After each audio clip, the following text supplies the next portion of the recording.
ఈ రాష్ట్రాన్ని, రాష్ట్రంలో ఉన్నటువంటి ప్రజల్ని, మరీ ప్రత్యేకించి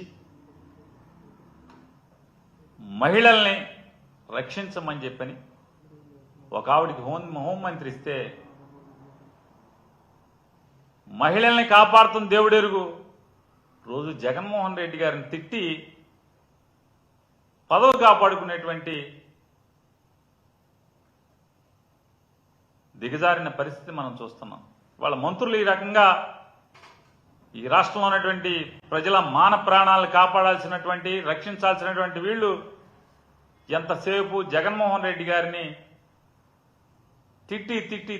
తిట్టిపోసుకోవడం తప్పితే వెళ్ళి పెద్ద బాస్ దగ్గర, చిన్న బాస్ దగ్గర ఓ సలాం కొట్టి ఆ వీడియోలు చేపించి ఆ మంత్రి పదవిని కాపాడుకునేటువంటి పరిస్థితులే ఇవాళ ఈ రాష్ట్రంలో ఈ దౌర్భాగ్యానికి, ఈ దారుణాలకి కారణమైందనేది కూడా మనకు అర్థమవుతుంది.